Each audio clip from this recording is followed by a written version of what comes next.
السلام علیکم، welcome to political zone. میں ہوں حسن ظفر. 10 مئی کے واقعات نے کیا تبدیلیاں پیدا کی ہیں پاکستان کے لیے، ہندوستان کے لیے اور پورے خطے کے لیے. اس وقت انڈیا کی سیاست دیکھیں تو وہاں یکسر آپ کو تبدیلی نظر آئے گی. مودی صاحب کی جو پوزیشن تھی آج سے 1 مہینہ پہلے، اب وہ نہیں ہے. کمزور ہو چکے ہیں سیاسی طور پہ.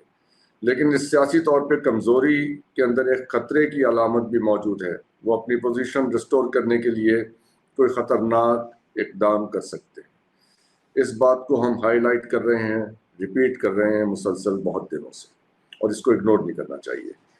لیکن آج کا موضوع ہے انڈیا کی فالٹ لائنز اپیئر ہوئی.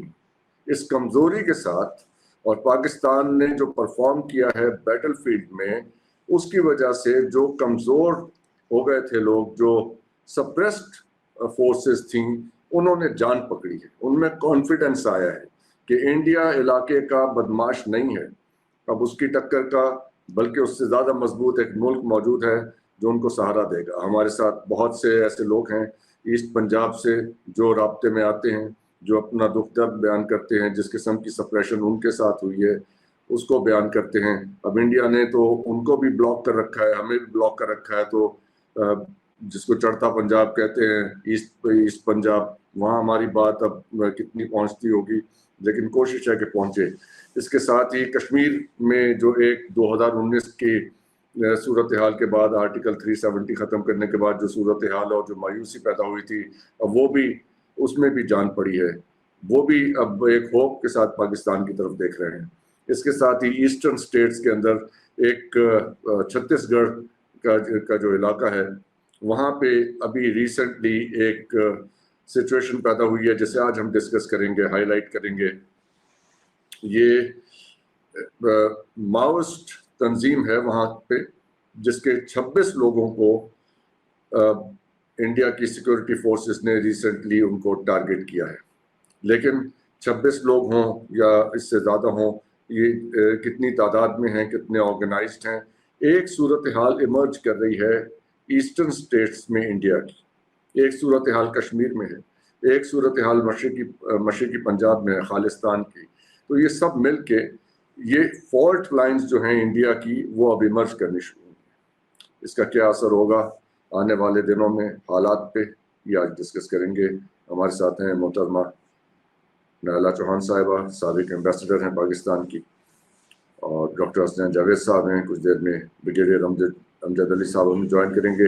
میڈم، یہ بہت ہی اہم، بہت انٹرسٹنگ ایک صورتحال ایمرج کی ہے.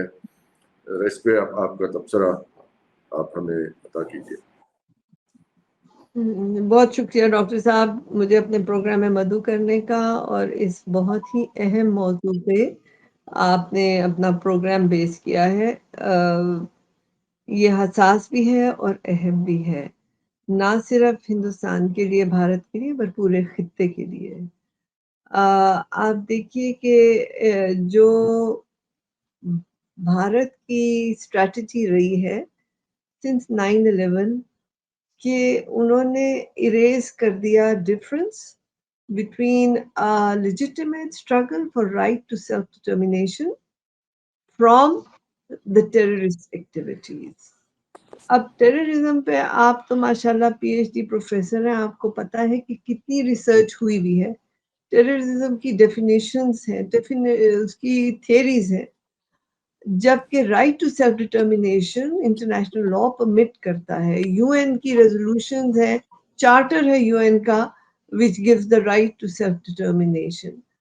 اب یہاں پہ جس طرح کا ہندوتوا ایجنڈا اور اکھنڈ بھارت کا ایجنڈا جو مودی صاحب نے ایگریویٹ کیا، میں نہیں کہوں گی پہلے نہیں تھا، لیکن انہوں نے اس کو ایگریویٹ کر کے اس حد پہ لے آئے کہ جو مارجنل کمیونٹیز تھیں ان کو بالکل انہیں جیسے اریز کرنے کی کوشش، a form of a genocide، جو کہ کشمیر میں بھی آپ نے دیکھا، ان 7 سسٹر اسٹیٹس میں بھی تھا، اور باقی علاقوں میں بھی سکھوں کے ساتھ بھی، جس طرح گولڈن ٹیمپل کا کیا، اور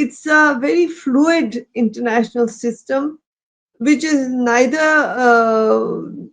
bipolar nor multipolar. It's not very fluid.